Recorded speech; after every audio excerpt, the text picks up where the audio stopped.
Muy bien, hermanos, pues entonces les decía, sean bienvenidos a estas charlas de formación cristiana continua, de Reflexionando nuestra fe y de nuestro Centro Franciscano de Formación para Evangelizadores Laicos. Nuestro tema de estos 3 días es el sentido cristiano de la muerte. Los vamos a estar acompañando en cada uno de los días. Primero su servidor, Iván Ruiz Armenta. El día de mañana, de una manera muy especial, va a estar Fray Jesús Gómez Medina con nosotros. Él es fraile de nuestra provincia, es psicólogo y nos va a estar ayudando desde el aspecto de la tanatología, en la cuestión de darle sentido a la muerte. Y el día sábado va a estar con nosotros Fray Federico, él es estudiante de teología en nuestro instituto y también es parte de nuestra provincia y nos va a estar ayudando el día sábado. Entonces, sean bienvenidos todos, hermanos. El día de hoy vamos a iniciar con el tema de este sentido cristiano de la muerte desde el aspecto netamente teológico. El día de hoy vamos a hacer un recorrido muy sucinto dentro de las escrituras para ver cómo es que ahí se va desarrollando y sobre todo se va entendiendo la muerte. Entonces, eso va a ser importante para que desde aquí nosotros podamos irle dando un sentido a esto que parece ser un sinsentido en la vida humana, ¿no? Porque parece ser que con la muerte eh, culmina todo y queda ahí. Pero nosotros, como tenemos fe, decimos que la muerte no tiene la última palabra, ¿no? Incluso de una manera muy coloquial hablamos de un más allá, que es la idea precisamente de una vida posterior a esta vida terrena. Entonces, la muerte humana sin duda está envuelta en misterio, porque los que estamos vivos carecemos de una experiencia de la muerte. Eso es algo muy básico como presupuestos para ir entrando en este tema. Los que estamos vivos carecemos de la experiencia de la muerte, ¿no? Por eso estamos vivos, no hemos muerto. Entonces digamos que de este estar muerto no tenemos esta experiencia. Con toda probabilidad, entonces, podemos decir que es una vivencia muy distinta de la nuestra. Esto es algo muy específico y que tenemos que empezar a plantear desde el principio, ¿no? Porque nosotros vivimos inmersos en el espacio y en el tiempo. La muerte se supone que ya deja de estar bajo las condiciones de espacio temporales. Por eso para nosotros se convierte en una realidad que no hemos nosotros experimentado, porque como seres finitos, lógicamente estamos sujetos a estas categorías espacio-temporales. Entonces, de estos dos presupuestos tenemos que partir de manera general, ¿no? Pero esto lo puede sostener cualquier persona, incluso los que no tienen fe, estas afirmaciones que nosotros aquí revisamos. Pero como nuestro punto justo es el de revisar la muerte, pero desde el sentido cristiano, entonces nosotros tendríamos que revisar la revelación, ¿no? Y es así como la revelación nos va a proporcionar ciertas orientaciones respecto al tema de la muerte. Ya ustedes esto que está aquí, bueno, ya lo tienen ustedes en la guía que yo les envié, ¿no? De tal manera que aquí nosotros entonces encontramos estas 6 afirmaciones básicas sobre la muerte que se nos vienen ahora desde la revelación, es decir, desde la manifestación de Dios en la historia. Entonces, primera afirmación que nosotros tenemos que tener clara y la cual vamos a ir reflexionando poco a poco. Aunque en un sentido la muerte es natural al hombre, la fe enseña que es consecuencia del pecado. Fíjense, aquí justo teníamos una reunión previa, Fray Jesús y Fray Fede, para ponernos de acuerdo e ir entrelazando nuestras temáticas que vamos a abordar. Y justo llegábamos a una conclusión, ¿no? La enfermedad y la muerte son parte de la condición humana. Tenemos que partir desde ahí. Son parte de la condición humana, tanto la enfermedad como la muerte. Por tanto, la muerte es natural al hombre, porque nosotros somos seres finitos. Y como seres finitos, obviamente por eso nos llamamos así, tenemos un fin terrenal, podríamos decirlo así. Entonces, es algo de entrada que tendríamos que ver nosotros de manera natural, de manera que es parte de nuestra condición humana y de la cual no podemos escapar, ¿no? Ni de la enfermedad ni de la muerte. De estas no podemos escapar en cuanto a condicionantes humanas. Claro que podemos prevenir la enfermedad, ¿no? Teniendo una buena salud, alimentándonos bien, haciendo ejercicio, etcétera. Pero en sí y en concreto la enfermedad y la muerte son parte de la condición humana. Ahora, en su origen, esto nosotros lo podemos empezar a constatar desde el libro del Génesis. La fe va enseñando poco a poco que la muerte es consecuencia del pecado. ¿Y en dónde nos basamos para decir esto? En el relato del Génesis, ¿no? Ustedes recuerdan, viene la creación, se crea a Adán y a Eva, etcétera, y cuando viene la desobediencia, que en la Biblia incluso está titulada la caída, es cuando se rompe la relación con Dios a causa del pecado y entonces el hombre se vuelve finito, ¿no? Detrás de este texto del Génesis, pues bueno, hay toda una explicación también extensa. Pero ahora solo basta con decir esto para ir avanzando en nuestra reflexión y que podamos revisar también más contenido. Entonces, es natural al hombre la muerte, pero la fe enseña que es consecuencia del pecado por la desobediencia de nuestros padres, que a su vez nos aleja de Dios. Entonces, la segunda afirmación que nosotros vamos a ir desarrollando. Cristo ha cambiado este signo negativo, es decir, el de la muerte. Para un cristiano, entonces, la muerte es medio para participar en la Pascua e incorporarse más plenamente al Señor. Justo esto es el sentido que nosotros tenemos que dar a la muerte. Y entonces la muerte ya no se nos queda como un sinsentido, sino justo aquí ya viene el sentido como medio para participar en la Pascua de Cristo y así incorporarse más plenamente al Señor. Aquí ya caemos prácticamente en el sentido de la muerte cristiana, ¿no? Es una configuración más estrecha con Cristo. Porque entonces a la conclusión que poco a poco vamos a ir llegando es que si la muerte es natural al hombre porque es parte de su condición finita, entonces la muerte desde nuestra fe no tiene la última palabra, sino que la tiene Cristo, la vida, ¿no? Y eso lo vamos a ir viendo. Y justo Cristo es el que le da sentido a la muerte, porque Jesús cuando muere en la cruz le da un sentido a su muerte en favor y en servicio del reino de Dios.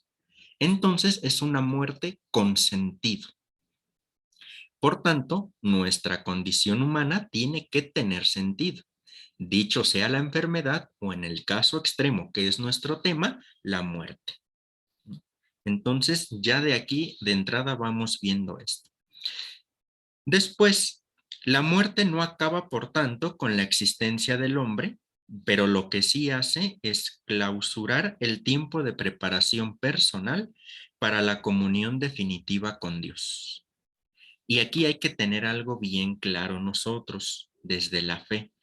En nosotros no existe la reencarnación, ¿no? Es decir, ya acabamos con nuestra vida terrena y nos configuramos con Cristo de una manera más especial. Por tanto, no existe para nosotros eso de la reencarnación, ¿no? Desde nuestra fe no es sostenible esto. Bien, entonces la muerte nos lleva hacia una comunión definitiva con Dios. Cuarta afirmación. justo tras la muerte, el individuo entra en un estado de signo soteriológico definitivo, la salvación o la perdición. Es decir, el estar cerca de Dios o estar completamente alejado de Dios. Y es aquí donde entran nuestros lugares tradicionales que nosotros hemos manejado de cielo e infierno, que en la actualidad la teología prefiere verlos como estados de la persona. Justo así, la relación estrecha con Dios es lo que denominamos cielo. Y la relación lejana de Dios después de la muerte es lo que denominamos infierno. ¿Vale? La teología prefiere hablar hoy de estados de la persona y no de lugares geográficos concretos o específicos, sino de estados de la persona. Bien, entonces esa sería nuestra cuarta afirmación. Quinto, dentro del ámbito de la salvación, cabe la posibilidad de que alguien muera en gracia de Dios, pero sin poseer una santidad cabal. Para tal individuo está reservada una purificación ulterior. Y es entonces donde nosotros caemos en la doctrina del purgatorio, ¿no? Que volvemos a lo mismo, verlo como un estado de la persona, un estado en el cual después de la muerte terminamos de purificarnos para ir al encuentro definitivo con Dios, en la estrecha relación. Entonces, si se fijan, estamos hablando de estados de la persona después de la muerte y no de lugares específicos, sino, y esto desde aquí lo estamos haciendo, estamos optando o por tener una estrecha relación con Dios o por alejarnos definitivamente de Él. En ese sentido, desde aquí estamos probando o el cielo o el infierno, ¿no? Entendido, ojo, entendido esto como la cercanía o lejanía con Dios, ¿vale?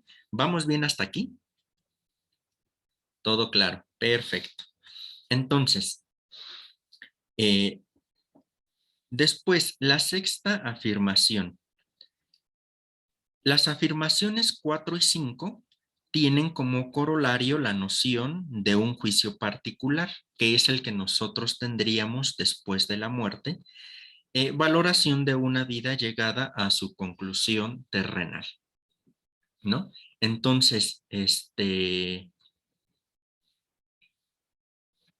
nosotros aquí nos vamos a concentrar únicamente en las tres primeras afirmaciones en nuestro tema.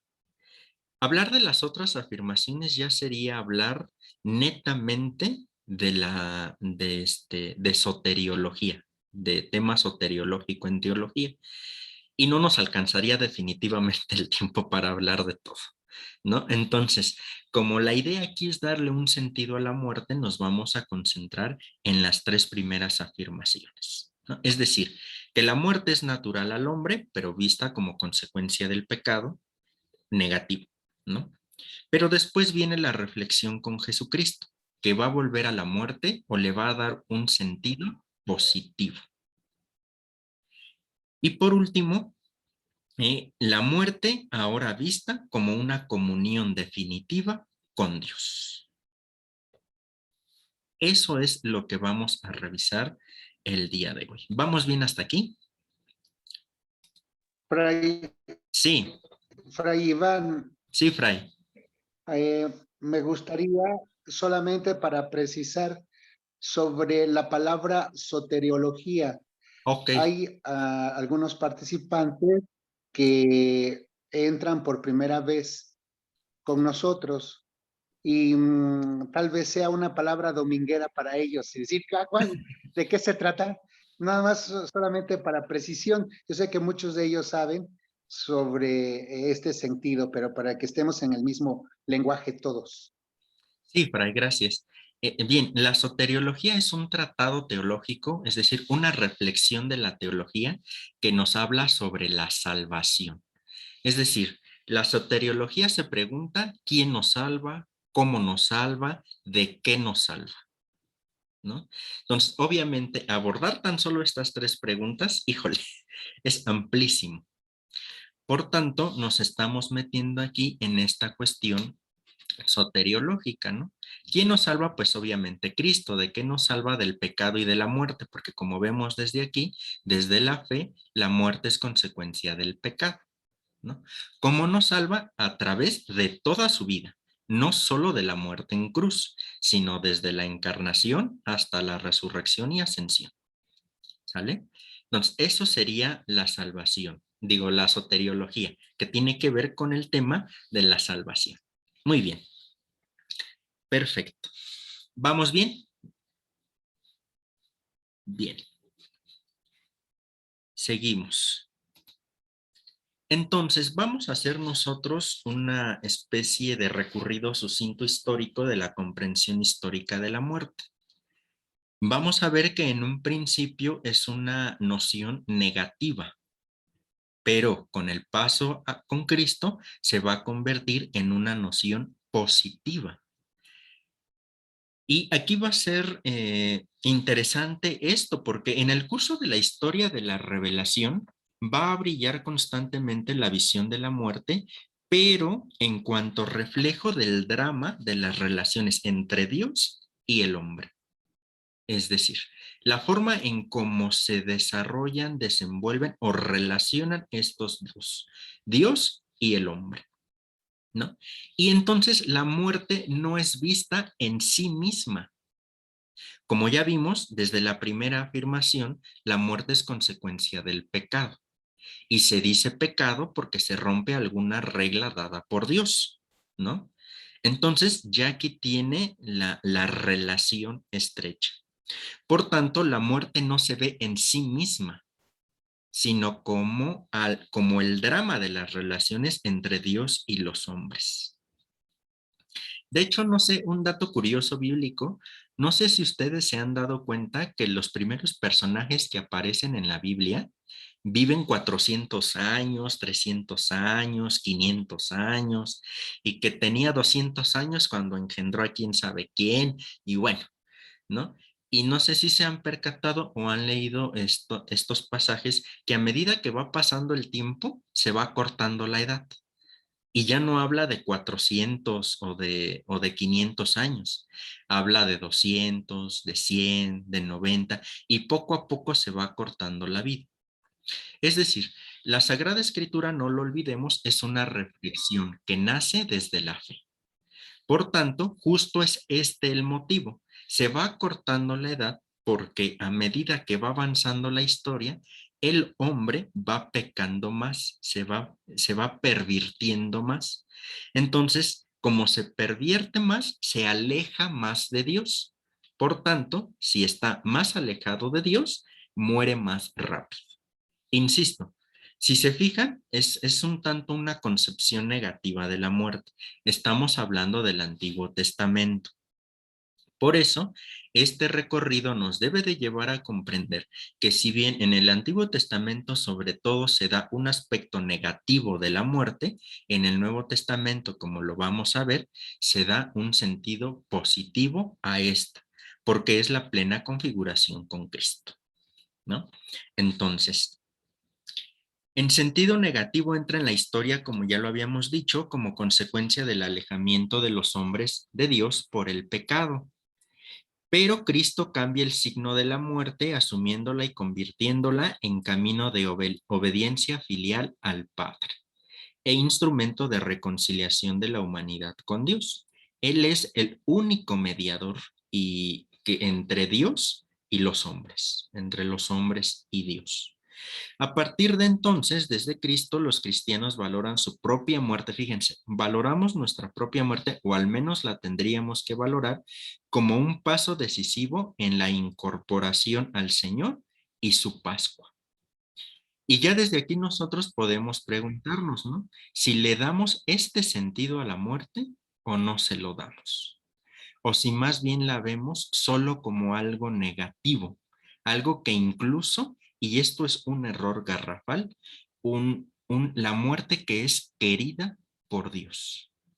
Dios que envía la muerte o Dios que decide terminar con la muerte de alguien, ¿no? Como lo vemos, es algo natural, algo de la condición humana, donde si hay una enfermedad, pues llega el tiempo en el que el cuerpo ya no responde.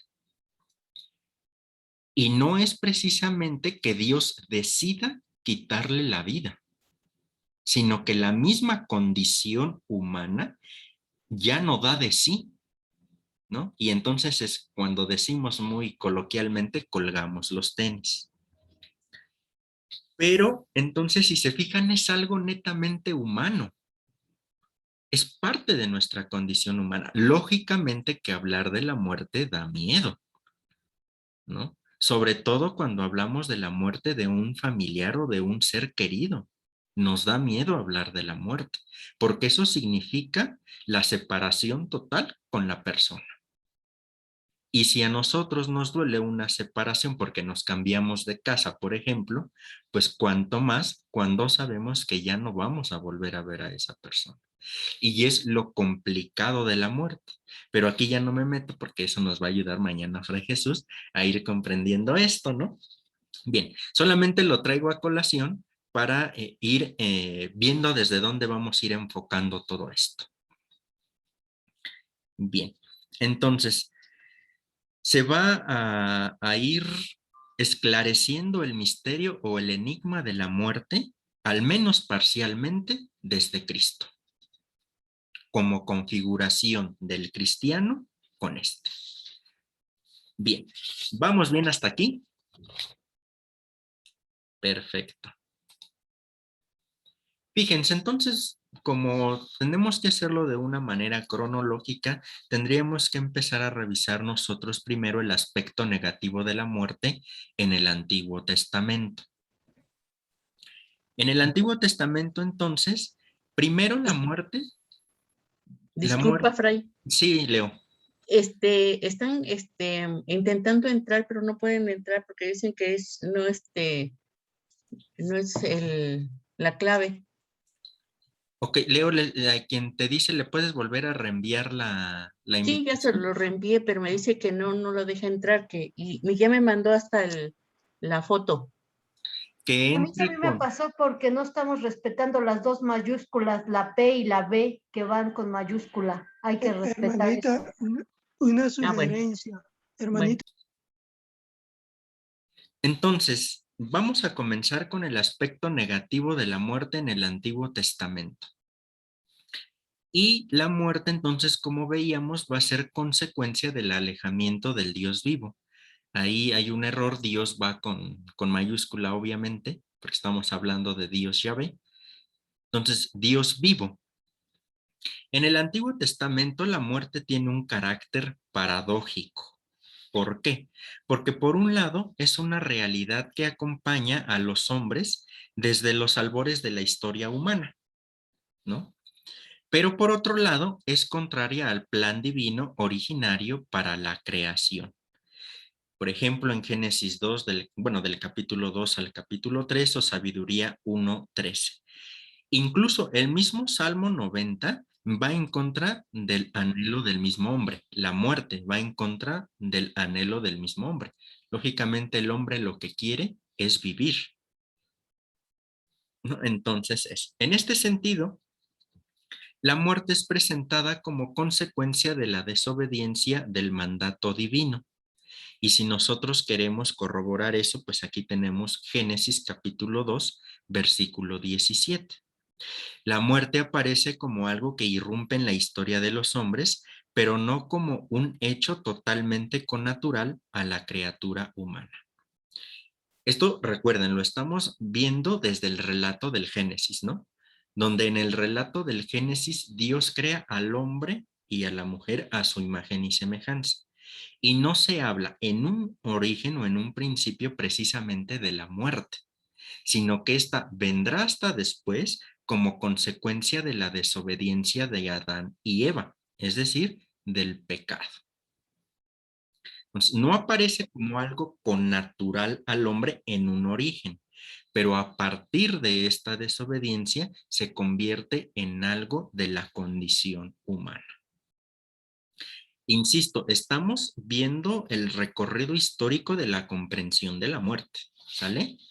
Pero esa concepción nosotros pues la encontramos en el Antiguo Testamento.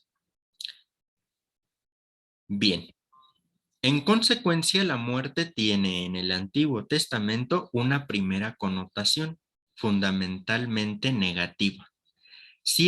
Incluso ciertas prescripciones de la antigua ley, por ejemplo, estas que les pongo aquí, Números 9:6, 19:16, Deuteronomio 21:23, afirman que el tener contacto con un muerto hace inmundo a una persona o a un lugar.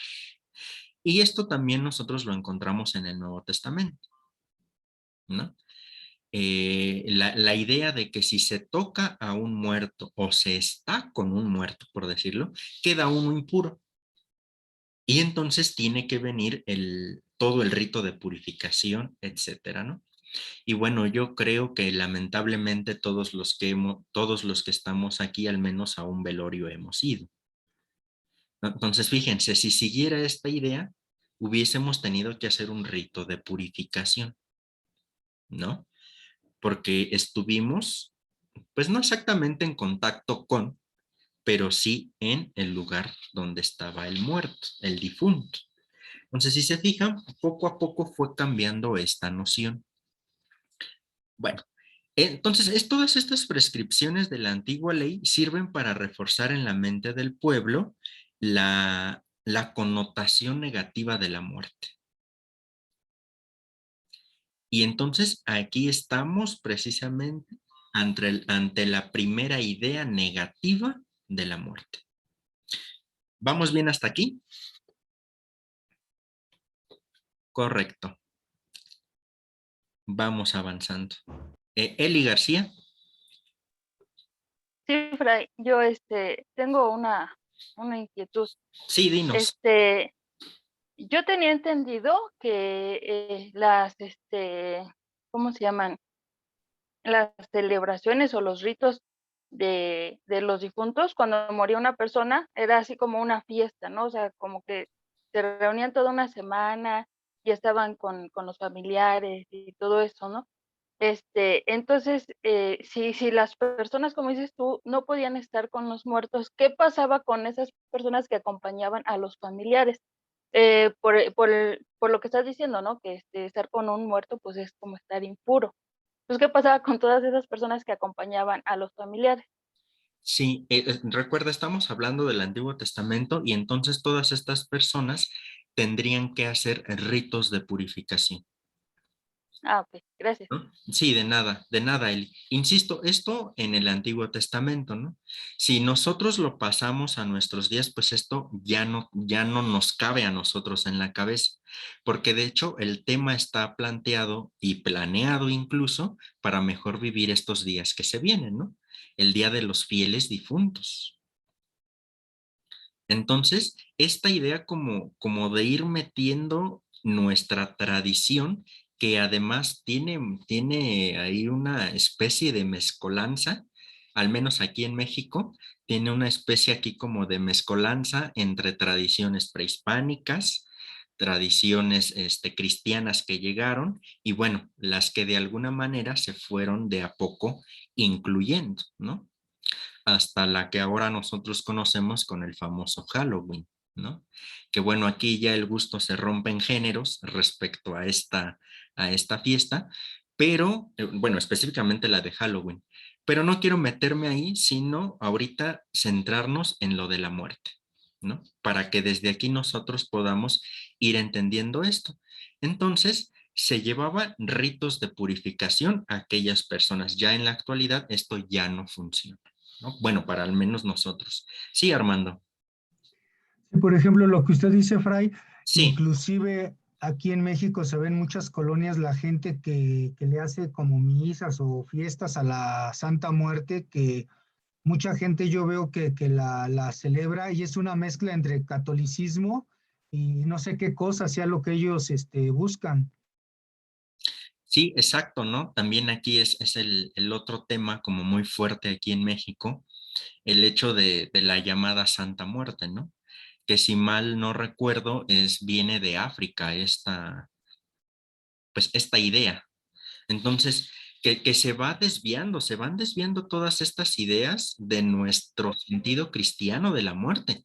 Por eso tenemos que recuperarlo, ¿no? Y por eso precisamente el sentido de estas charlas, ver el sentido que tiene o debería de tener para nosotros la muerte, y entonces, partiendo de ahí, mejor vivir estas fiestas que se vienen. Perfecto. ¿Vamos bien? ¿Damos otro pasito? Ok.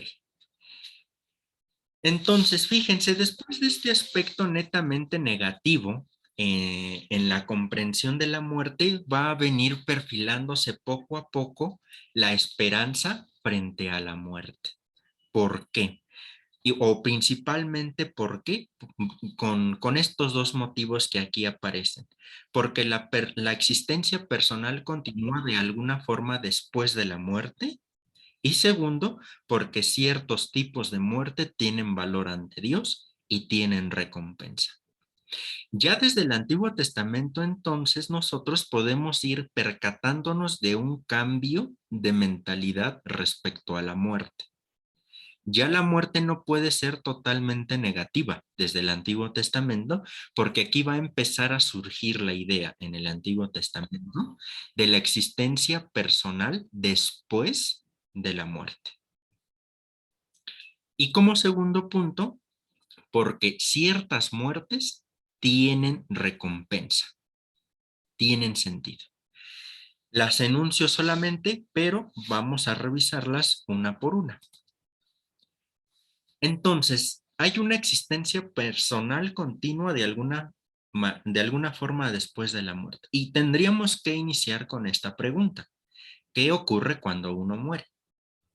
¿Qué pasa después de que uno cuelga los tenis, no? ¿Qué nos pasa? ¿A dónde vamos? ¿Qué es lo que acontece? Bueno, en el Antiguo Testamento la expresión habitual es que Dios retira el hálito de vida, es decir, este impulso de vida, ¿no? El aliento de vida, lo retira.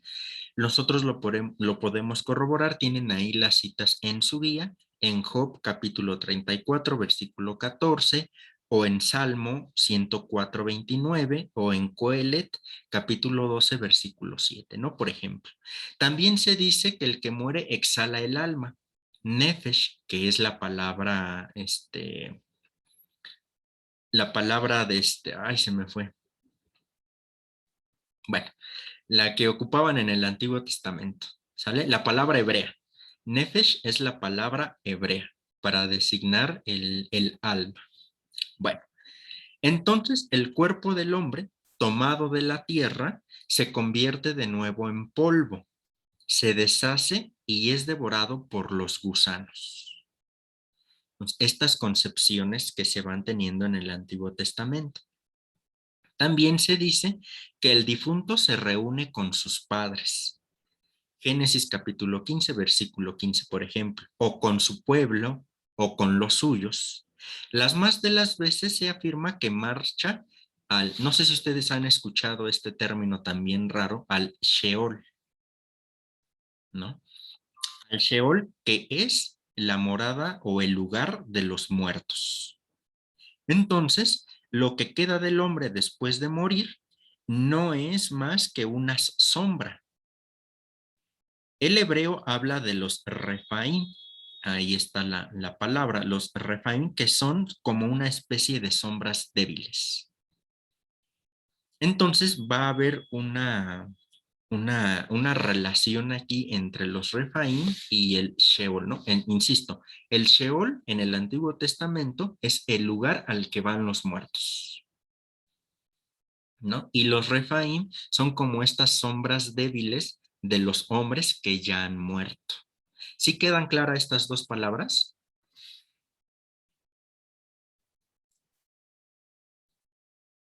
No, Armando, ¿no quedan claras?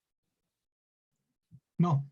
Bien, hay este lugar en el Antiguo Testamento que se llama Sheol.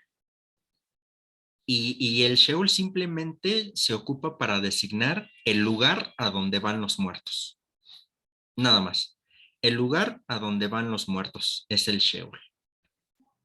Esa parte sí me queda clara. La que no me queda bien clara es la parte donde dice que somos como sombras, Ok, sombras débiles.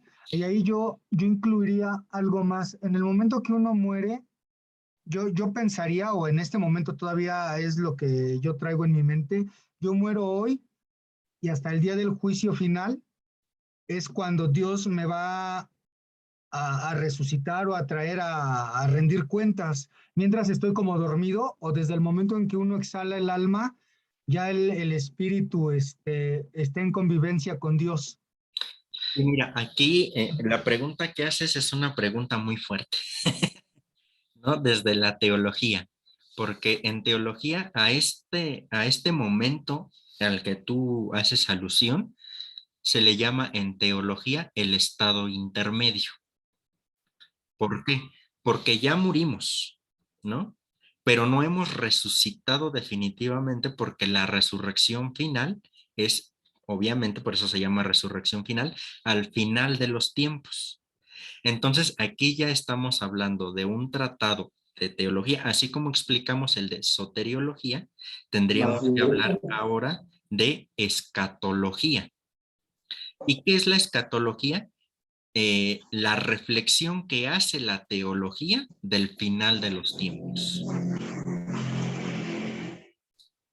Si la soteriología habla sobre la salvación del hombre, la escatología habla del final de los tiempos. Y justo entre la muerte y este final de los tiempos, Armando, es donde hay que situar tu pregunta. Y la teología responde que es un estado intermedio, donde sí se está ya con Dios, pero vamos a resucitar hasta el final de los tiempos. No lo olvidemos aquí, Armando, y bueno, y para todos, una de las bases con las que iniciamos, la muerte significa escapar ya a lo espacio temporal. Entonces, ya esto nos puede causar un poquito de conflicto, ¿no? Porque cuando hablamos de la etapa después de la muerte, como ya escapamos a lo espacio temporal, entonces ya no se puede expresar con total firmeza el tiempo y el espacio, obviamente. Por eso se nos convierte en una realidad que escapa de nosotros mismos. De ahí la importancia de que le tenemos que dar un sentido cristiano nosotros. Entonces, si ustedes han incluso asistido a misas de exequias o de cuerpo presente, los mismos rituales ya lo dicen, ¿no? Que ya está en la presencia de Dios, pero no olvidan el juicio final, o lo que hemos llamado el juicio final. Entonces, si te fijas, podemos deducir de todo esto que cuando uno muere, entra en una etapa del famoso juicio, ¿no?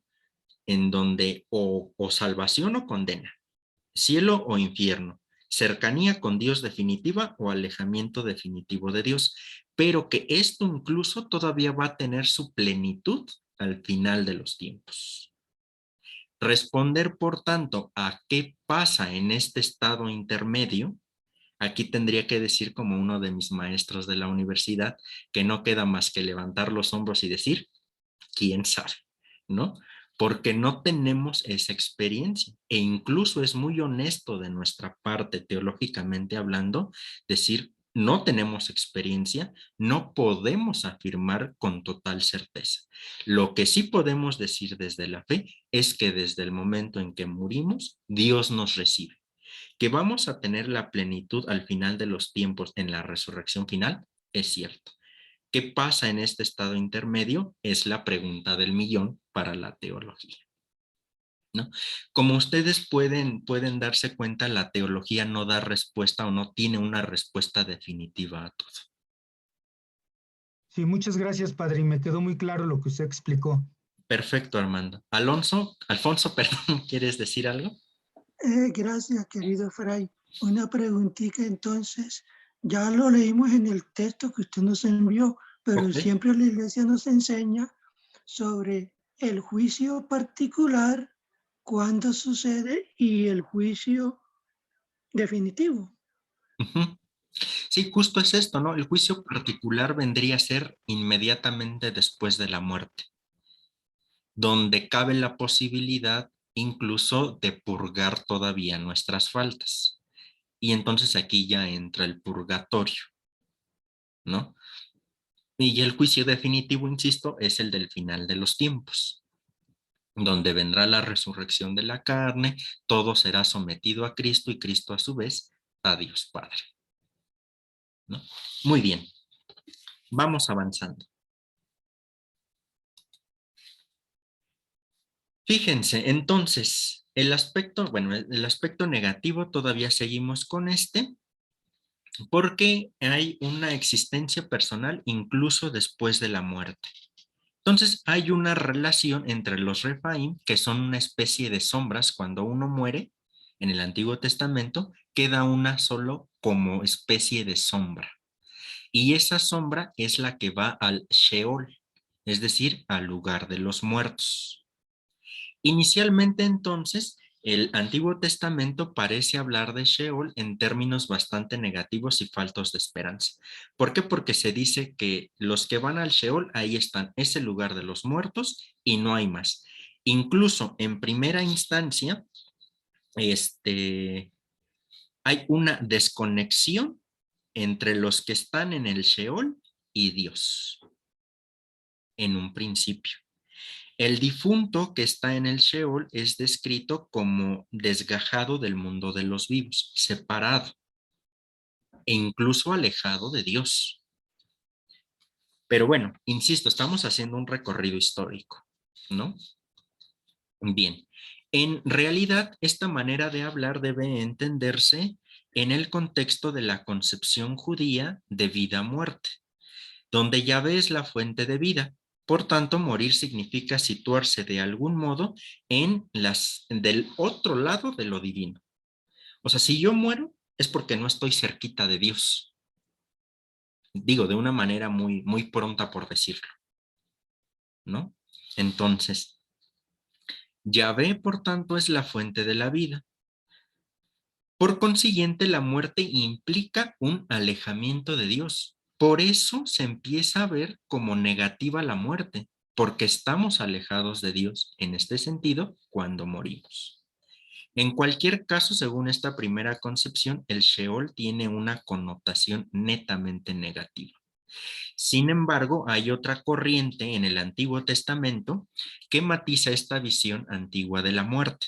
Se afirma que incluso el Sheol está bajo el dominio de Yahvé. Nosotros podemos ver en Amós 9, capítulo 9, versículo 2, también en Isaías 7 o en el Salmo 135. Incluso que el fiel israelita puede esperar en Dios, su defensor, en el mismo Sheol, quien no permitirá que el sepulcro le trague sin salvación posible. Entonces, si se fijan, aquí nuevamente ya hay una comprensión distinta del Sheol, del lugar de los muertos. Ya ahora, ya no alejado de Dios, sino bajo el dominio de Yahvé. Insisto, estamos hablando de una configuración poco a poco de la fe israelita y también de nuestra fe, porque nosotros somos herederos de todas estas formas de comprender a Dios, ¿no? Entonces, en el Salmo 73, por ejemplo, se esboza la esperanza de una unión con Dios que la muerte es incapaz de destruir.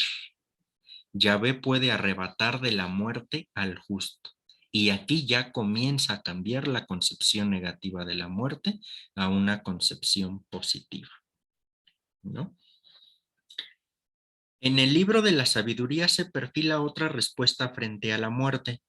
Esta segunda línea puede considerarse también respecto con la que acabo de mencionar, porque habla de un principio espiritual del alma, del hombre, que es el alma, que después de separarse del cuerpo en la muerte es capaz de pervivir.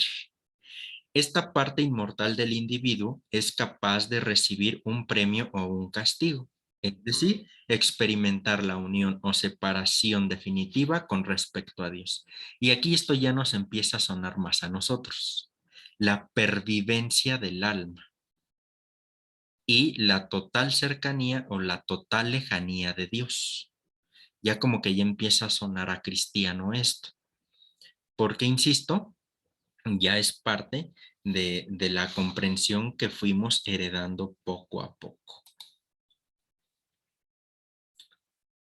Entonces, sabiduría aplica la idea de una retribución ultraterrena, porque si pervive el alma, entonces debe haber o una recompensa o un castigo después de la muerte. Y aplica a la parte inmortal del hombre. De esta manera, la unión con Dios aparece como un hilo que se prolonga más allá de la muerte. No es cortado, sino perpetuado. La muerte es lo que permite al justo llegar definitivamente a Dios. Fíjense, aquí ya está la ruptura definitiva de la concepción negativa de la muerte. Donde se moría se iba al Sheol, el Sheol lugar de los muertos, alejados completamente de Dios. Ahora el Sheol se ve incluso bajo el dominio de Dios y que Dios arrebata a los justos del dominio de la muerte. Y ahora incluso la misma muerte se ve justo como un paso para llegar al encuentro definitivo con Dios. Ya desde aquí tendríamos nosotros que ir acentuando el sentido cristiano de la muerte, como un paso definitivo al encuentro con Dios. ¿Sí? ¿Vamos bien hasta aquí? Perfecto. Entonces, las afirmaciones del libro de la sabiduría pueden considerarse como un paso más en la historia de la revelación sobre la muerte, ya que añaden información sobre el estado de los Refaim, es decir, estas sombras que queda de nosotros después de morir. Se progresa de la idea vaga de inanición, es decir, del que apenas si se mueve, a la concepción de un estado de existencia que tiene cierta consistencia.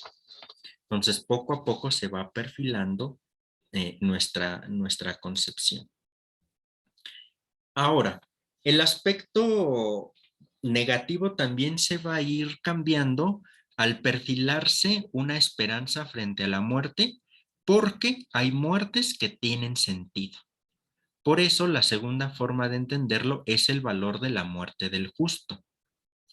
Y de aquí vendría otra concepción que nace del libro de Isaías, de su capítulo 53, que se suele llamar el siervo de Yahvé, porque su muerte es expiación y reconciliación que hace el siervo merecedor de una vida eterna, pero también de la forma del martirio.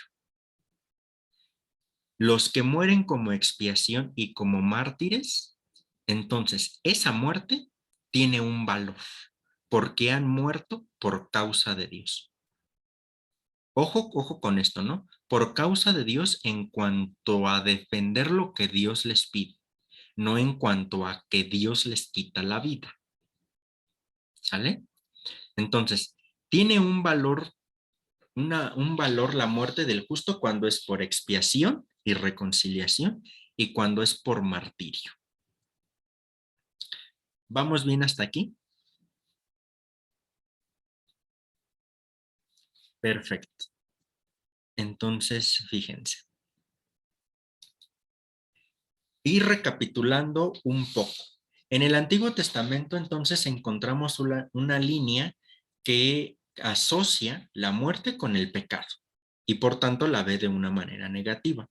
Pero también se halla esbozada otra línea, ya cargada de esperanza, que asegura que la muerte no tiene la última palabra sobre el hombre, porque hay vida después de la muerte, incluso premio para los justos. También, con el progreso de la revelación, las categorías en las que queda formulada esta concepción, que es la del Sheol, Refaim, vida e incluso resurrección, como premio para los justos, va a adquirir contornos más precisos. Y bueno, aquí ya se empieza a ir modificando la idea. Después vendrá el Nuevo Testamento, donde estas dos líneas se unen y van a culminar especialmente en el misterio pascual de Cristo. Fíjense nada más aquí, PowerPoint me cambió muchas mayúsculas a minúsculas. Ahí pido una disculpa por eso. No me percaté a tiempo. Bueno, entonces, ¿vamos bien hasta aquí? En esta recapitulación, ahí va cambiando del aspecto solo negativo a un aspecto que poco a poco se va viendo como positivo. Y entonces se empieza a ver como positivo definitivamente con el aspecto pascual de Cristo, que es hacia donde nos dirigimos ahora. Por tanto, tendríamos que hablar ya de un cambio del signo de la muerte, el cual es operado por Cristo. Las corrientes de la revelación veterotestamentaria, es decir, del Antiguo Testamento sobre la muerte, van a hallar su prolongación en el Nuevo Testamento hasta alcanzar su punto culminante. Aquí va a ser interesante decir que tiene un nombre personal, que es Cristo, y también tienen una obra fundamental que es la Pascua. Parece que quizá nosotros sepamos que la Pascua significa paso. Por ejemplo, la Pascua del pueblo de Israel fue del paso de la esclavitud a la libertad. La Pascua a la que ahora nos invita Cristo es de la esclavitud a la libertad, pero del pecado, incluso de la muerte a la vida, ¿no? Y sobre eso nos vamos a ir moviendo. Primero, lo viejo y lo nuevo en la doctrina de los sinópticos sobre la muerte. Hay en los sinópticos textos que hacen eco de la antigua asociación de la muerte con el pecado. Sin embargo, Jesús se guarda de ofrecer una formulación según la cual la muerte física siempre tiene una correlación aritmética con el pecado. Es decir, que están entrelazados. Jesús coloca la doctrina de la retribución a otro nivel, superior a la concepción primitiva de Israel. Es decir, si el justo muere o muere siendo justo, va a tener una recompensa, ¿no? Ahora, Cristo va a potenciar esto. Al referirse a la muerte, entonces, los sinópticos hablan de emitir o exhalar el espíritu, algo similar como veíamos en el Antiguo Testamento. Pero tal expiración no significa desaparición total del sujeto. Ya nosotros recordamos que ya desde el Antiguo Testamento vamos asistiendo a una idea de pervivencia después de la muerte. El Nuevo Testamento la asume. Los sinópticos. En bastantes textos se afirma que el espacio de retribución se extiende más allá de la vida terrenal. Lo más de las veces Cristo habla de una retribución completa que traerá el último día, el de la resurrección definitiva, ¿no? Entonces, fíjense, ya aquí nos estamos moviendo con base en lo que hemos visto, pero ahora Cristo le da una visión y una comprensión totalmente distinto a esto. Se empiezan a dar cuenta de a poco de este cambio de mentalidad ya con Cristo, ¿no? Donde se empieza a ir potenciando los aspectos positivos que se van encontrando en el Antiguo Testamento de la muerte. Entonces, promete Cristo una felicidad sin fin a aquellos que hacen obras santas ahora en la tierra y que tendrán en este momento que hay una vida después de la muerte su recompensa. Por contraste, describe la triste suerte eterna de los pecadores. Y para prueba un botón, ¿no? El texto de las ovejas y de los corderos, ¿no? A unos los va a hacer a la izquierda y a otros a la derecha por cómo se comportaron aquí en la tierra, ¿no? O nuestro texto base de las bienaventuranzas: me viste desnudo, me vestiste, me viste o no me vestiste, y es que viene esta separación, ¿no? Acciones aquí en la tierra, entonces, según Cristo, van a tener una retribución o castigo después de la muerte. ¿Vamos bien? Pero entonces, si se fijan, ya estamos hablando de una idea de vida después de la muerte. Entonces, de fondo está que la muerte ya no tiene la última palabra. Por tanto, ya no es solo un aspecto negativo, sino que comienza a tornarse en un aspecto positivo la muerte. Si bien Jesús es consciente de que la doctrina de la retribución mira principalmente al juicio del último día, según nos dicen los sinópticos, es indudable también que se habla de una retribución individual que empieza enseguida después de la muerte. Incluso a propósito de tu comentario de hace un momento, Alfonso, ¿no? Este juicio particular y el juicio definitivo.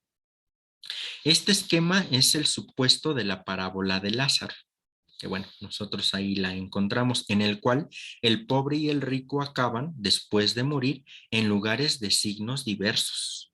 Hay entre los dos, entre Lázaro y entre el rico, un abismo tremendo.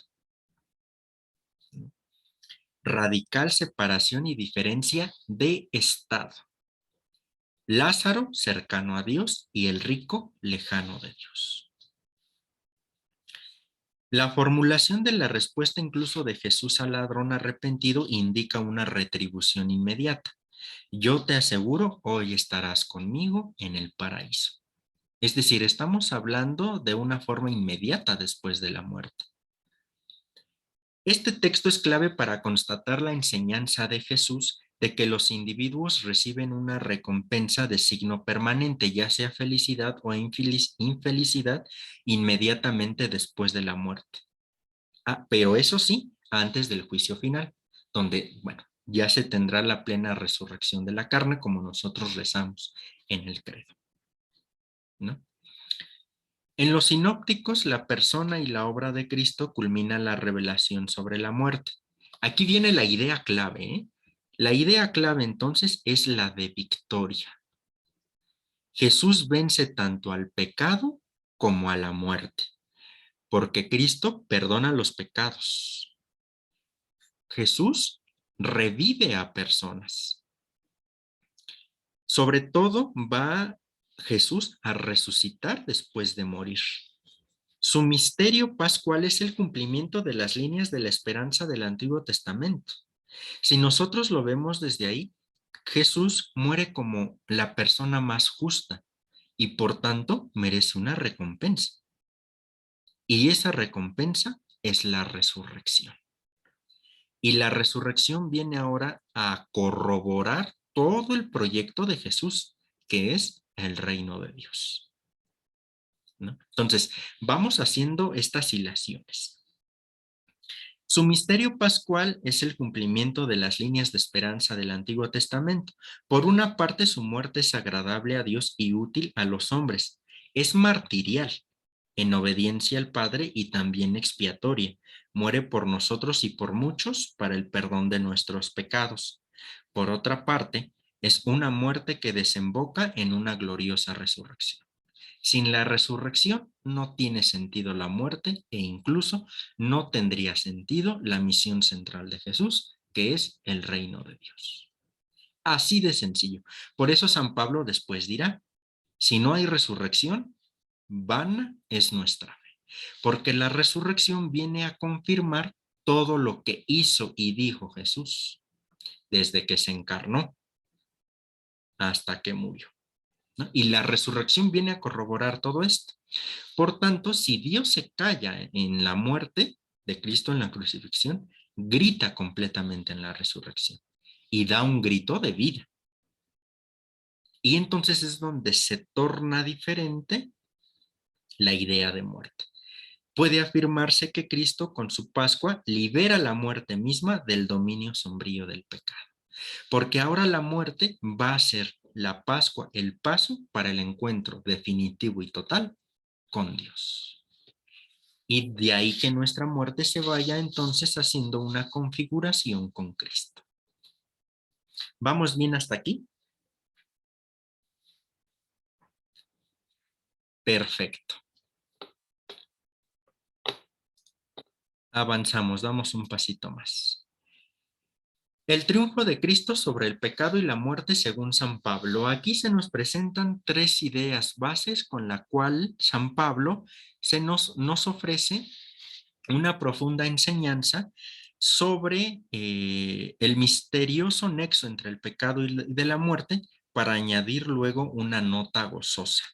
Cristo ha triunfado ya sobre ambas cosas, sobre la muerte y sobre el pecado. Porque si la muerte significa la consecuencia del pecado y Cristo ya venció a la muerte, de inmediato venció al pecado, ¿no? Entonces aquí vamos. De su carta, ay Dios.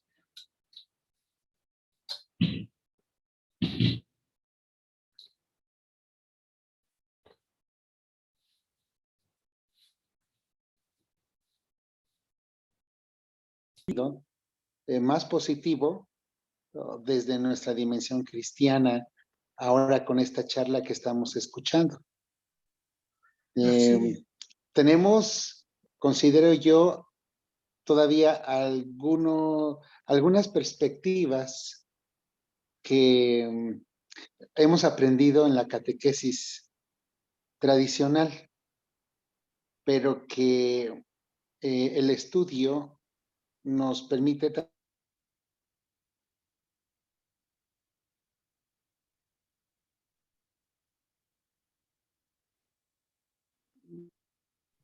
Ahora fue Fray Jesús, pero ya está por llegar.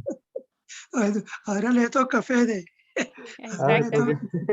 Te sí. toca salirle al quite, Fede. Ya regresó nuestro Ah, maestro. ya Fray Iván. regresó el hombre. Y Lo ha pues salvado. esperamos.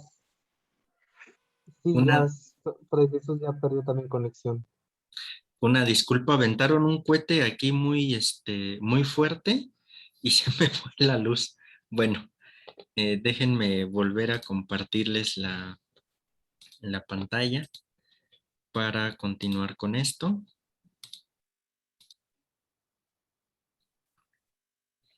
Eli, veo tu mano levantada. ¿Quieres decirnos algo?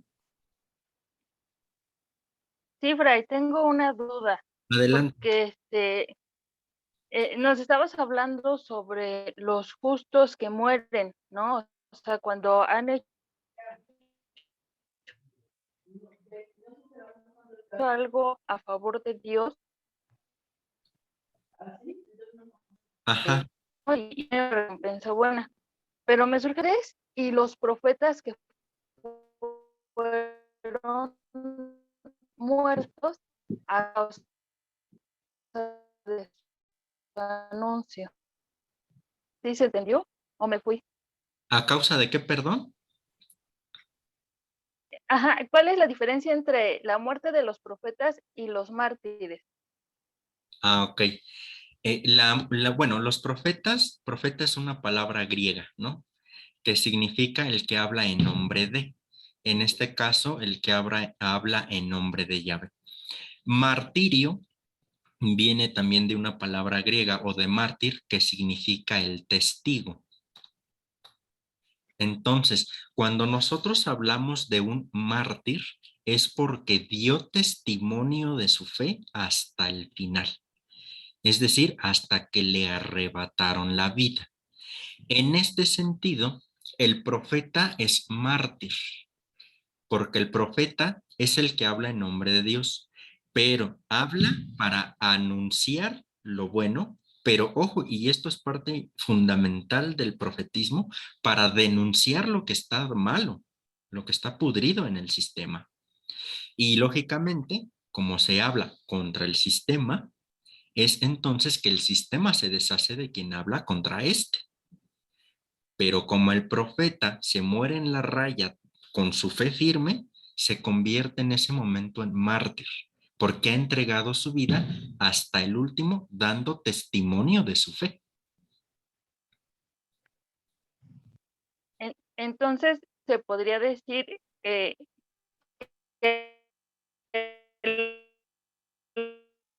los profetas eran mártires.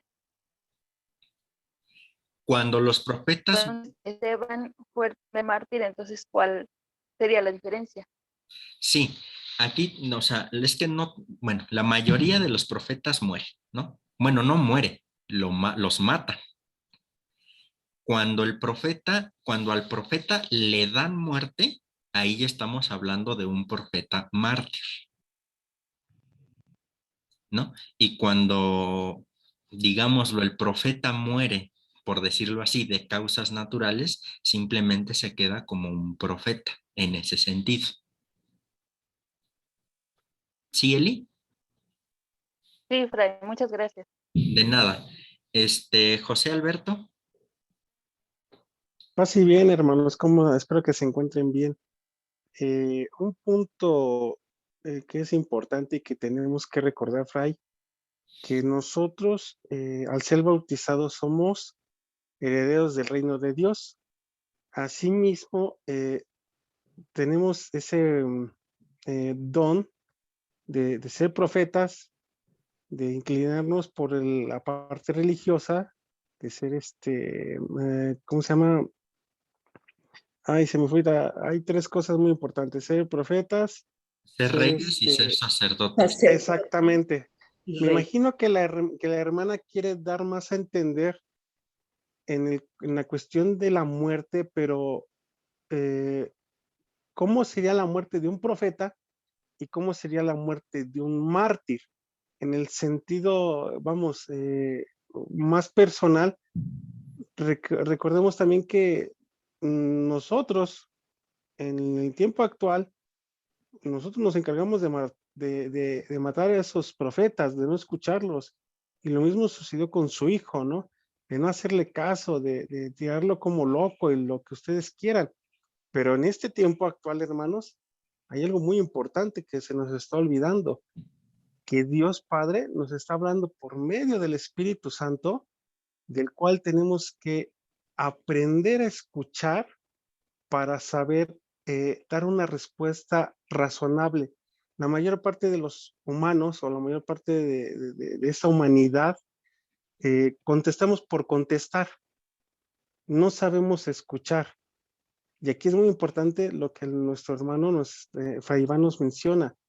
Hay que tener un sentido común. A ver, a mí me están dando a entender esto sobre la muerte, este paso sobre la muerte, la diferencia del tipo de la muerte que se está viendo. Ah, bueno, entonces tengo que aprender a razonarlo. Yo creo que esa es una pequeña diferencia a lo que trata de dar a entender la hermana. ¿Cómo se distinguiría la muerte de un profeta y cómo se distinguiría la muerte de un mártir? Yo pienso que es eso, no sé si estoy equivocado. Más bien preguntarle a Eli si iba en función de eso su pregunta, o más bien iba en función de lo que yo le dije.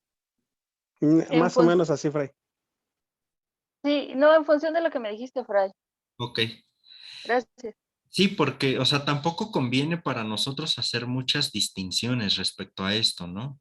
Es decir, el profeta cuando lo matan muere como mártir. De otra forma muere de causas naturales y pues no hay más. O sea, justo lo que estamos viendo ahorita. La muerte es connatural de la condición humana del hombre, ¿no? Es parte de su condición. Y como tal el profeta morirá siendo profeta y el mártir siendo testigo de su fe hasta el final. Muy bien. Entonces, vamos a revisar esta doctrina de San Pablo en estas tres ideas. Primero, una explicación de la muerte como consecuencia histórica del pecado, algo que ya habíamos revisado nosotros en el Antiguo Testamento, ¿no? San Pablo, no lo olvidemos, es judío de nacimiento, romano de nacionalidad y griego de pensamiento. Entonces ahí en San Pablo va a conjugarse mucho todas estas tres cosmovisiones de la vida. Entonces, muerte espiritual y muerte física, dice el apóstol, son inseparables.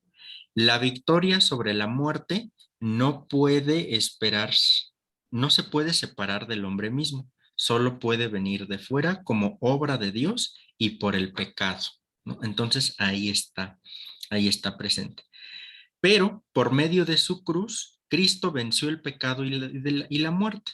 Y ya aquí nuevamente nos movemos en este cambio de concepción. Esta doble y simultánea victoria del pecado y de la muerte van a ser lo que hace posible entonces la derrota frente a estas y cambiar la concepción de la muerte. La segunda idea de San Pablo es que subraya el doble valor de la muerte de Cristo y obviamente de todo cristiano. Romanos 3:25 habla de la muerte del Señor en la cruz como un sacrificio de reconciliación. Entonces, lo que decíamos también del Antiguo Testamento, que borra la deuda de nuestros pecados, la expiación. Murió por todos, murió por nosotros y con ello pagó nuestras ofensas. Entonces, ya se presenta incluso la muerte de Cristo desde un aspecto positivo, para bien de nosotros, ¿no? Por último, San Pablo habla también de la muerte de Cristo y del cristiano como paso hacia la resurrección. Más que destructora, la muerte aparece entonces como pórtico a la gloria. Cristo murió primero para luego resucitar. Por vía de asimilación nos capacita a nosotros para seguir este itinerario. Y por obvias razones, nosotros no podemos resucitar si no hemos muerto. No se puede resucitar sin muerte. Por tanto, para nosotros la muerte únicamente se nos convierte en un paso para la gloria definitiva en Dios. Y esto con el misterio pascual de Cristo. ¿Vamos bien? Perfecto. Damos el último pasito. La vida que trae Cristo según San Juan. En San Juan encontramos afirmaciones tajantes acerca del señorío de Cristo sobre la muerte. Jesús va a revivir a Lázaro y declara dejar libremente su propia vida para luego volverla a tomar. Jesús, ¿no? En el Apocalipsis se ofrece un cuadro de un mundo escatológico libre de la sombra de la muerte. Recuerden ustedes, lo escatológico es lo del final de los tiempos, ¿no? El tratado que habla sobre el final de los tiempos. Entonces, este final de los tiempos va a estar libre de la muerte. En el reino consumado ya no hay muerte, dice Apocalipsis 21:4. Este último enemigo será aniquilado definitivamente. La muerte es el último enemigo a destruir. Por su parte, el Hades, o este lugar al que iban los muertos como reposorio de los difuntos antes del juicio final y siempre relacionado con la muerte en el Apocalipsis, se vaciará, dejando salir a los muertos de su seno a la hora de la resurrección. Pues aquí ya estamos hablando del juicio final. Entonces, si se fijan, hay este paso de una concepción negativa de la muerte a una concepción positiva. ¿Por quién? Por Cristo. Él es el quien termina de operar este paso definitivo de lo negativo a lo positivo. Sí, Alfonso.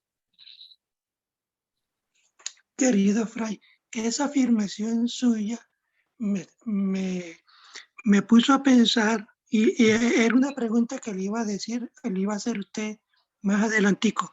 Eso fue lo que ocurrió una vez Cristo resucitó cuando bajó al lugar de los muertos. Exactamente, nosotros en nuestro credo rezamos que descendió a los infiernos. Ojo, el credo fue escrito hace muchísimos años, ¿no? Estamos hablando de siglo V, siglo IV, quinto y sexto. O sea, ya está para atrás. Y el credo está escrito en griego, ¿no? Griego y latín, las expresiones.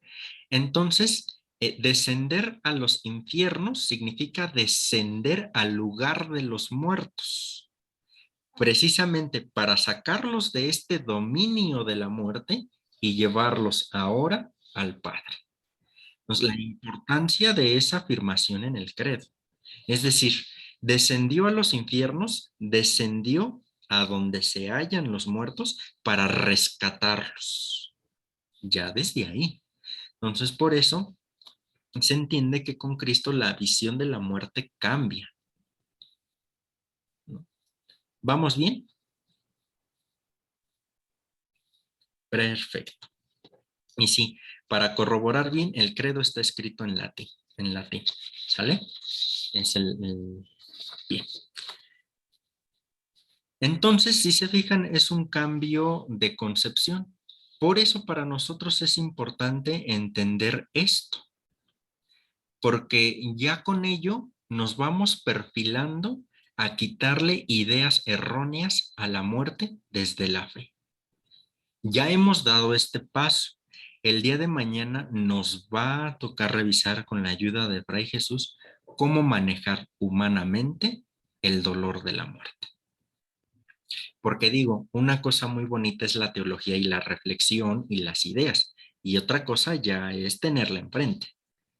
Entonces, para eso nos va a ayudar el día de mañana Fray Jesús. Él estudió filosofía, estudió teología, además estudió psicología. Entonces, eso es lo que le da el plus para que nos pueda hablar desde la psicología, pero desde la fe, de la muerte o del afrontar la muerte, ya sabiendo desde el día de hoy que la muerte tiene un sentido pascual.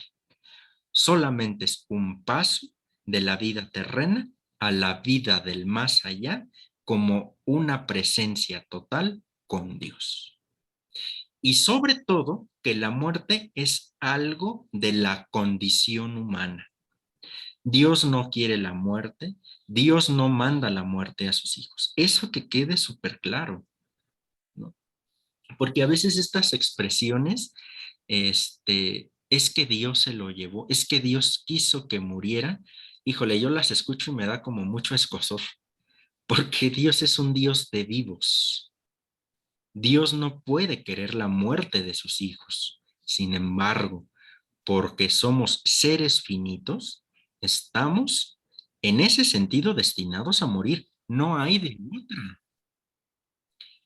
Y fíjense, una ocasión platicando con un fraile dominico, me decía que él para la concepción de la muerte decía, es que Dios no manda a llamar, como se suele decir, pero sí recibe. Impresionante la afirmación de este compañero dominico, porque la idea es que Dios no decide la muerte, pero puesto que es de la condición humana la muerte, Dios nos está esperando, si antropomorfizamos a Dios, con los brazos abiertos para recibirnos.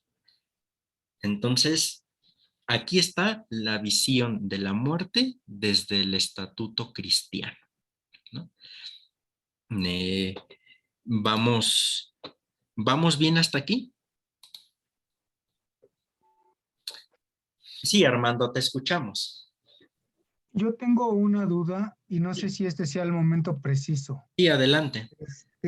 Por ejemplo, ya hablamos de la muerte y hay muchos ritos, la velación, lo entierran, lo incineran y no sé cuántos más puedan existir. Unos lo llevan al panteón, a una iglesia, otros se lo quedan en su casa. Ya hablando de ese tema, ¿cuál es lo más adecuado o cuál es lo correcto o cuál es lo que nos manda nuestra doctrina? Sí, mira, justo es hacia donde tendríamos que ir aterrizando todo esto. Insisto, sobre todo por la festividad que se nos viene, ¿no? Que es la de los fieles difuntos. Que ya de entrada aquí, especialmente, no es el Día de los Muertos, ¿no? Es el día, litúrgicamente, el Día de los Fieles Difuntos.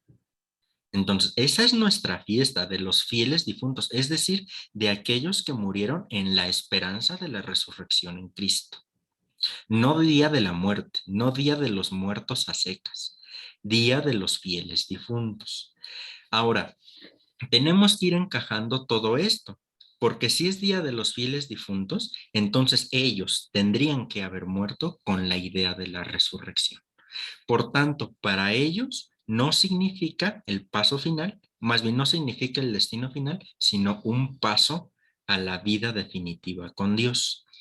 Ahora, aquí ya insertamos tu pregunta, Armando, porque como bien sabemos, en cada pueblo, en cada localidad, en cada ciudad, el Día de los Fieles Difuntos se vive de una manera diferente, ¿no? Eso en cuanto a la tradición del día primero y del día 2.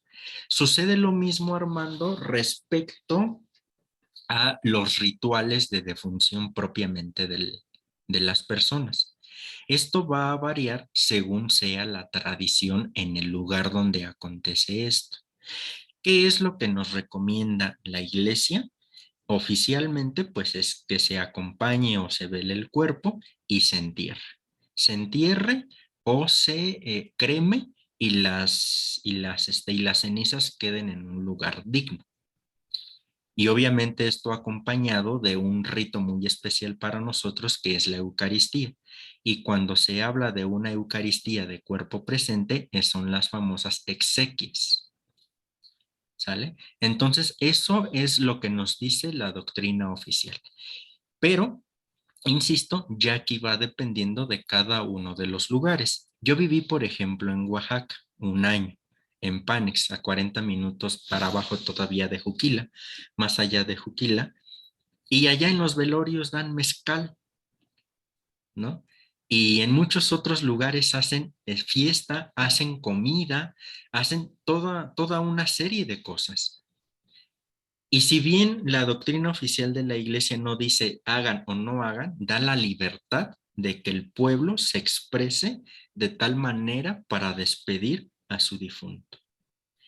Y entonces sucede lo mismo con toda la idea de las ofrendas, ¿no? Porque ustedes han visto que si hay de 7 pisos, que si solamente hay de 3, que si la sal, que si el agua, que si las flores, el camino, etcétera. Entonces, explicar esto también es muy complejo, porque en cada lugar tiene su significado.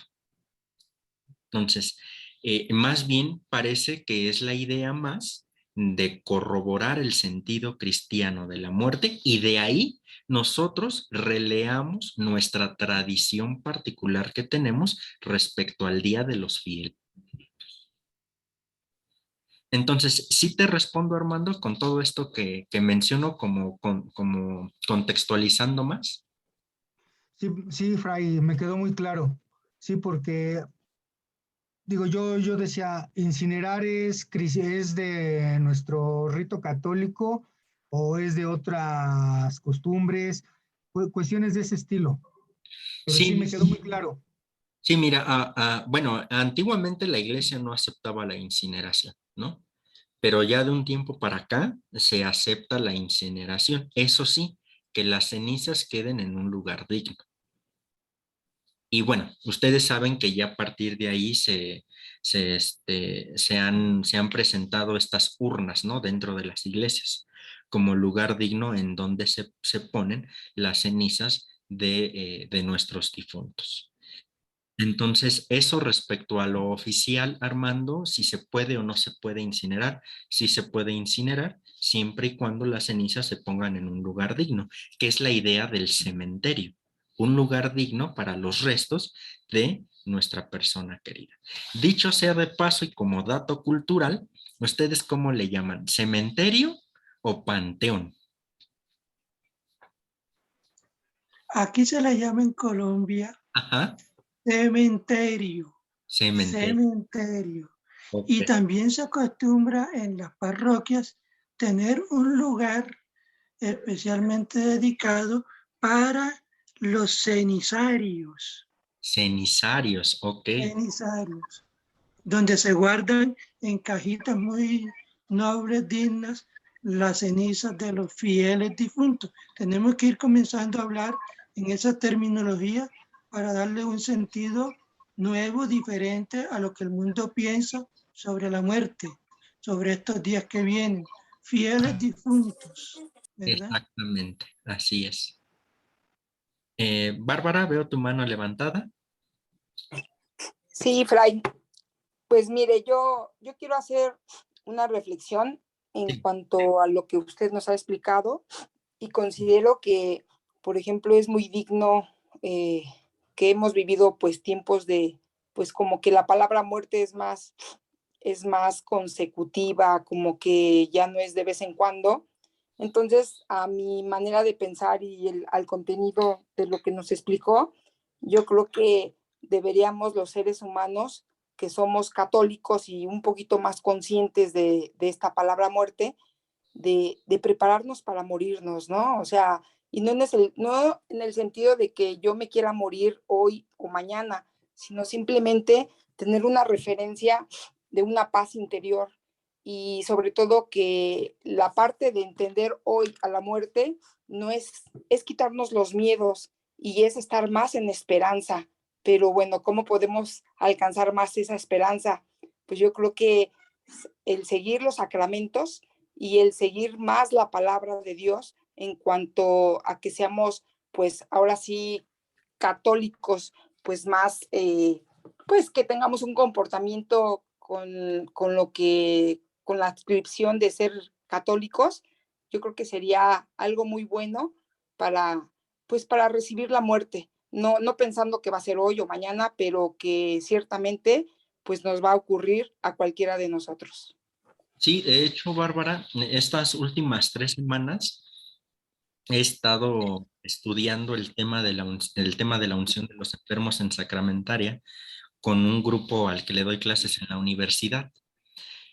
Y uno de los objetivos de revisar este sacramento de la unción de los enfermos es justo empezar a generar líneas pastorales o las líneas pastorales que deberían de existir.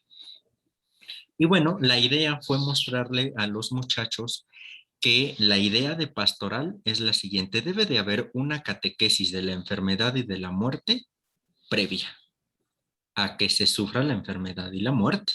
O sea, con lo que iniciamos, hacer conciencia de que la enfermedad y la muerte son parte de la condición humana. No son queridas por Dios, no son enviadas por Dios, no son castigos de Dios. Simplemente el cuerpo humano es parte de. Entonces, esta catequesis debe de ser previa a la enfermedad. Después, una catequesis de más cercanía y de estar al lado del que sufre la enfermedad. E incluso una catequesis después de la muerte para las personas que han sufrido la pérdida del familiar. Entonces, si se fijan, a propósito del comentario de Bárbara, necesitamos catequizarnos en este tema de la muerte antes, durante y después.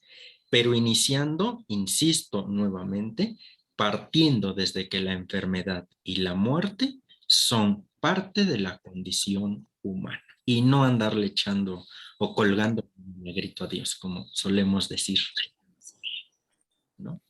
Andrea, te escuchamos. Gracias, Bárbara. Gracias. Pero yo, por ejemplo, en el aspecto de, sabemos que cuando uno muere, va uno al encuentro con Dios, o sea, con esa conciencia, pero ¿qué pasa con la gente que no desea morir? O sea, que tiene ese temor, o sea, igual hay una salvación, o qué pasa, porque pues a mí me ha tocado, ¿no? Estar con personas que, aunque estén enfermos, no quieren morir, no hablan de la muerte.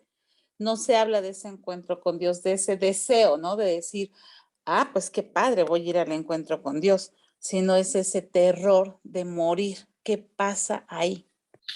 En teoría, podría decir que no pasa nada en sentido de que eso no modifica el encuentro o no encuentro con Dios. Porque el hecho de que no se hable de la muerte no significa que no exista, ¿no? O que no se hable de si se va a un encuentro o a un desencuentro con Dios. Entonces, en ese sentido, se hable o no se hable de la muerte, el enfermo, quiera o no quiera morir, llevaría el mismo camino que aquellos quienes son conscientes de la enfermedad, de la muerte y del encuentro posterior. Eso en teoría no cambiaría nada, Andrea. Sí. Muy bien. Ok, sí hay esta salvación, ¿verdad? También. Sí, exactamente, existe la salvación, Uh-huh. solamente que pues en este caso no son conscientes del sentido cristiano de la muerte, ¿no? Pero eso no quita que Dios no lo salve. Gracias, Ray. De nada. Adriana, ¿te escuchamos? Buenas noches, Fray. Mi pregunta es, o mi duda es, ¿qué se hace, por lo menos yo que soy médico, cuando vas a visitar a un paciente y le preguntas, ahora sí que sabes cómo está, viéndolo físicamente, no me refiero espiritualmente, y ya está postrado o está en una silla de ruedas, y le llegas y le preguntas, y está aterrado porque, o aterrada porque sabe que se va a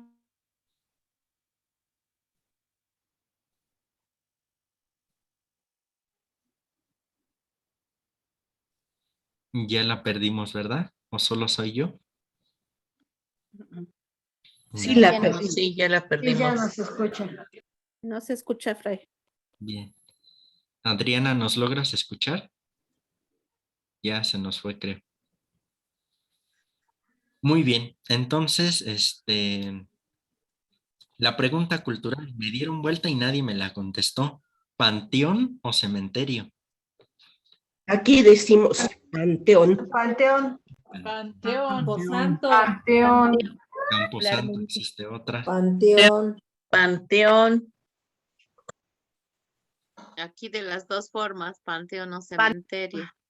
Pero panteón y cementerio no sería como un sinónimo. Para nuestro Fray- uso Fray Iván, cotidiano, sí, Fray Iván, mi querido párroco de toda la vida nos dio hace muchos años una catequesis sobre la palabra cementerio. eso. Cementera. ¿Verdad? Eso. La palabra cementerio es más de nuestra fe. ¿Por qué? Por las raíces que tiene cementerio, el coimenterio, el lugar común donde se duerme. Porque ya vista nuestra reflexión como hasta ahora la llevamos, si la muerte no tiene la última palabra, sino la resurrección, en ese sentido se hace la analogía de que la muerte es un sueño profundo. Entonces, ¿en dónde descansan los que duermen profundamente? En el lugar común del sueño. Y de ahí la palabra cementerio. Por su lado, panteón es una palabra griega, pan y theon, que significa el lugar donde están todos los dioses.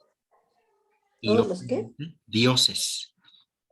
No lo olvidemos que la antigua Grecia tenía muchos dioses, dioses para todo. Bueno, todos estos dioses estaban en un lugar y a este se le llamaba panteón, el lugar de los dioses.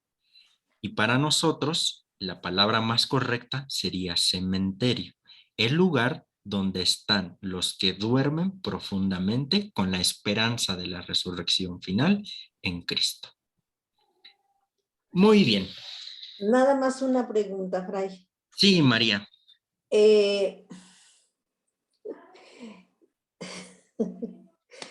Disculpe que me ría, pero es que lo siento muy fuerte que me digan María.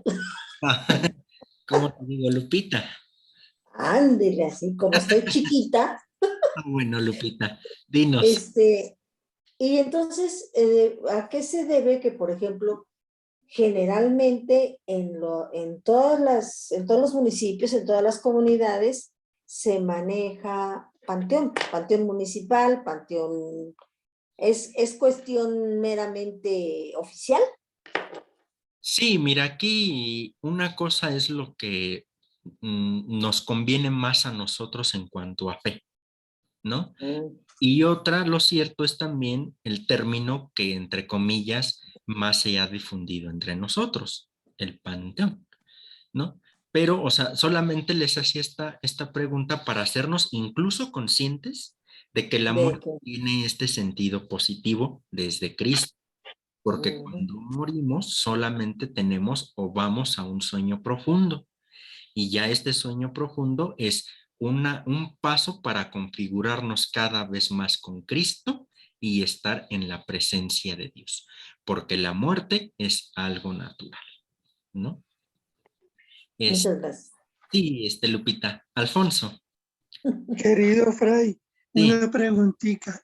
¿Qué implicaciones tiene para el alma de ese fiel difunto que por una decisión testamentaria disponga que sus restos, sus cenizas sean echadas al mar, a la tierra, a un río, etcétera, etcétera, etcétera? Y mira, aquí te digo, desde la doctrina oficial de la iglesia se puede incinerar.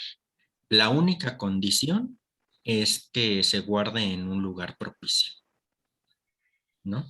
Entonces, pues bueno, no me atrevería a decir que las personas que se echan al mar o los restos al mar o a la tierra no tienen salvación. Se me haría un absurdo de mi parte, ¿no? Porque pues ¿quién soy yo para condenar o dar salvación? Pero digo, aquí están las directrices oficiales de la iglesia. No es lo correcto, pero tampoco se llega a afirmar que si se hace eso no va a tener salvación, ¿no?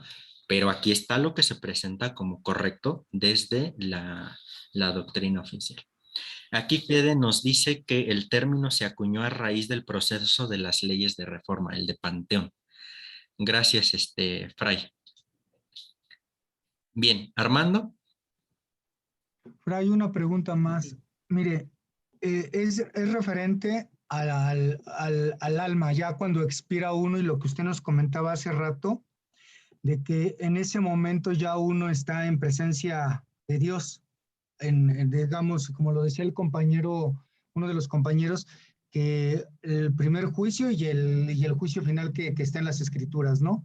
Bueno, yo he tomado un curso con el padre Esteban Andrés Ruiz de angelología, que él es del Colegio de Exorcistas y todo esto. Bueno, un chaparrito güerito.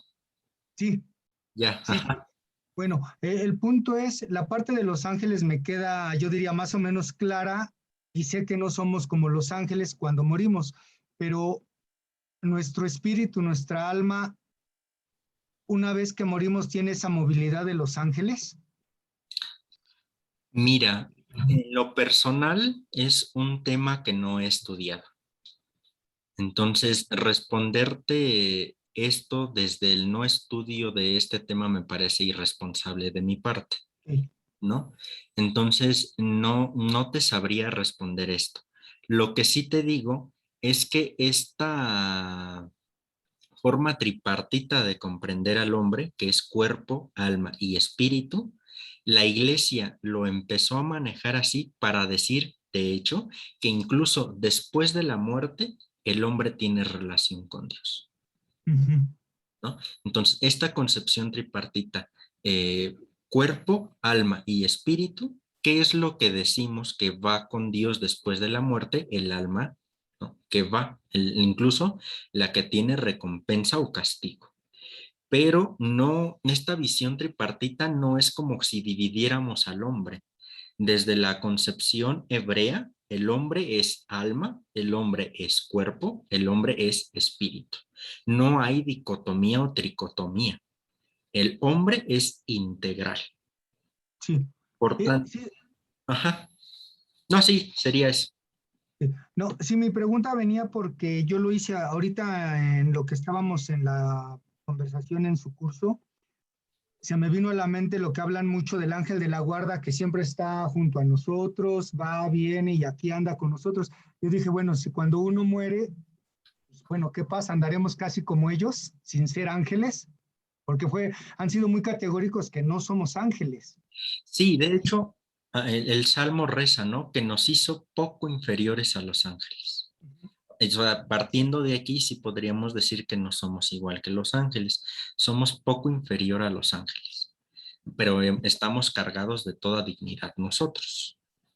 Sí, no, pues muchas gracias, Fray. Sí, no, te debo la respuesta concreta. Te insisto, responder desde algo que no he estudiado se me hace deshonesto de mi parte.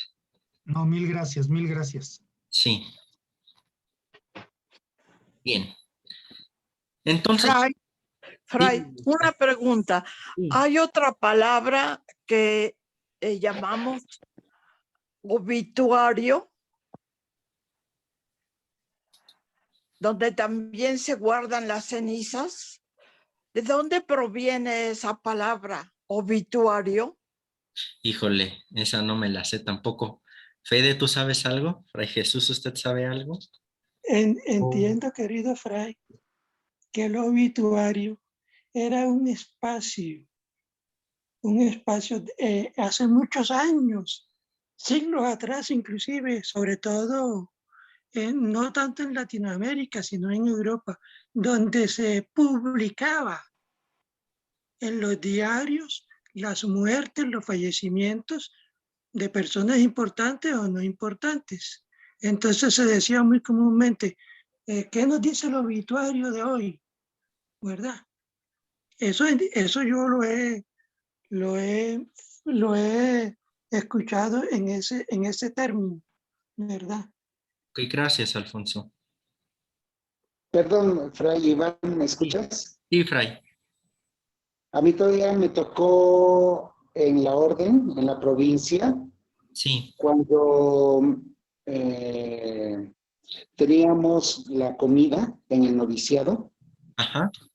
Se leía la regla y también el obituario, que era como una especie como de efemérides de los frailes cuando fallecieron y qué hicieron.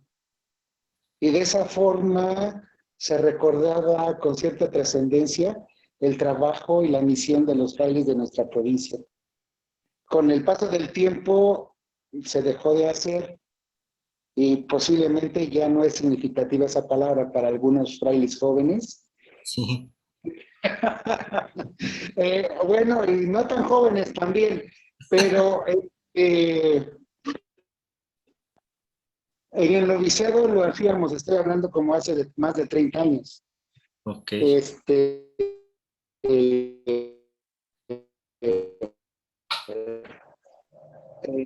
Pero sí concuerda con lo que dice Alfonso, ¿no? Esa especie de recordatorio que hacíamos nosotros los frailes sobre las presencias de nuestros y hacíamos oración por ellos.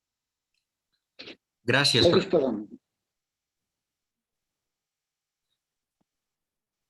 Pues bien, ya nos contestaron a esta pregunta. Muchas gracias. Bien. Gracias, Fray. De nada, Soledad. Bien, entonces, si no tienen ustedes alguna otra pregunta o inquietud, con esto concluiríamos el día de hoy, ¿no?